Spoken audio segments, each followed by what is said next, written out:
This week on Myth, Xbalanque is going to have to face the Lords of Death without his brother. You know, because he's dead. Well, mostly dead.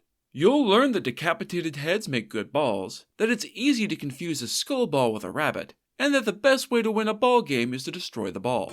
Then, in Gods and Monsters, you'll discover that a magical goat man has only one weakness, and it's both very obvious and very weird.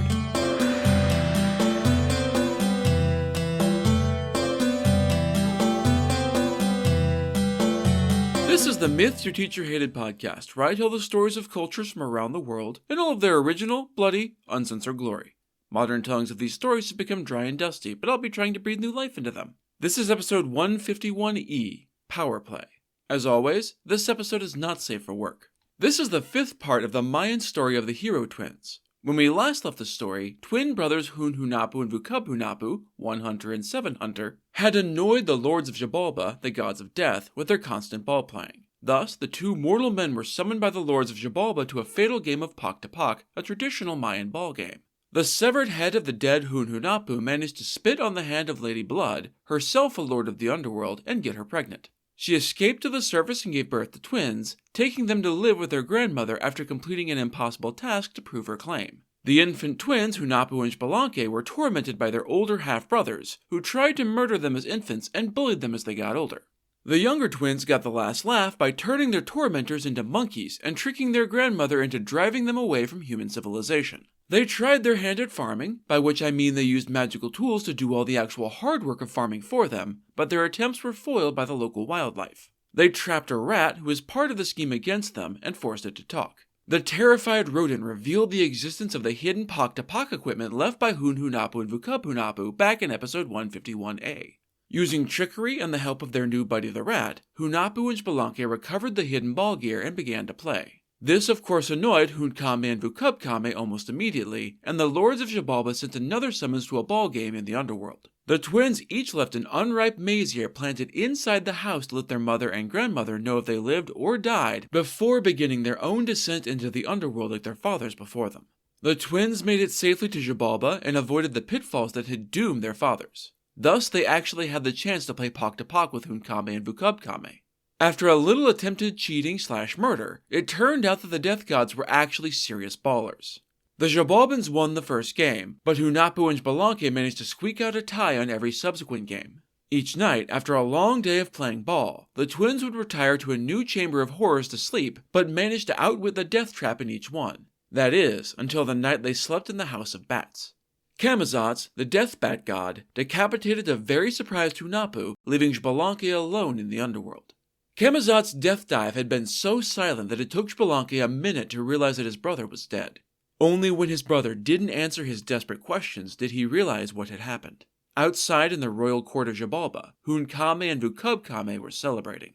They had finally managed to outwit the annoyingly clever and resilient mortals, well, one of them at least, and brought down the hammer of doom upon his head. Camazotz had carried his grisly prize to the death gods, who ordered it placed atop the crushing ball court as proof of their victory. All the gruesome lords of the underworld turned out to celebrate this great and terrible achievement.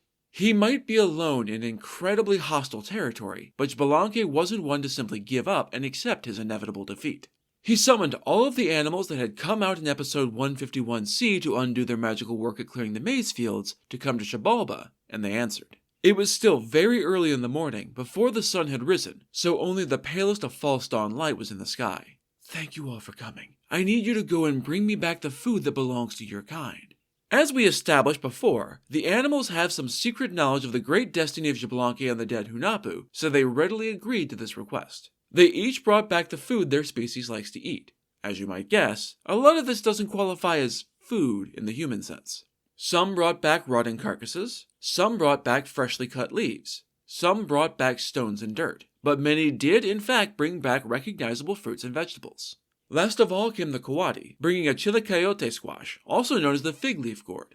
As an aside, the coati is always described as female, much as the peccary is always described as male.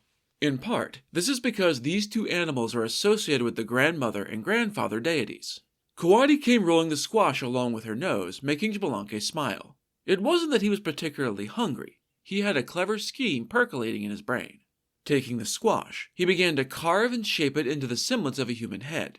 Xbalanque started with the eyes before moving on to the mouth. It was unbelievably skillful work, drawing the attention and presence of numerous spirits and sages from the heavens far above. Huracan, the heart of the sky and creator deity of wind, storm, and fire, was the most important of these to come and look on as Xbalanque worked.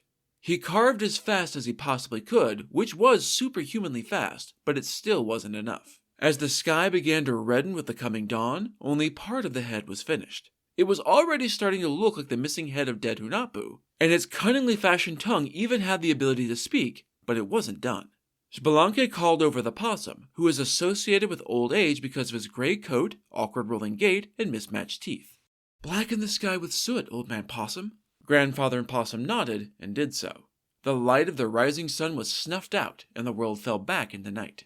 Xbalanque kept working through this magically extended night, but it still wasn't enough.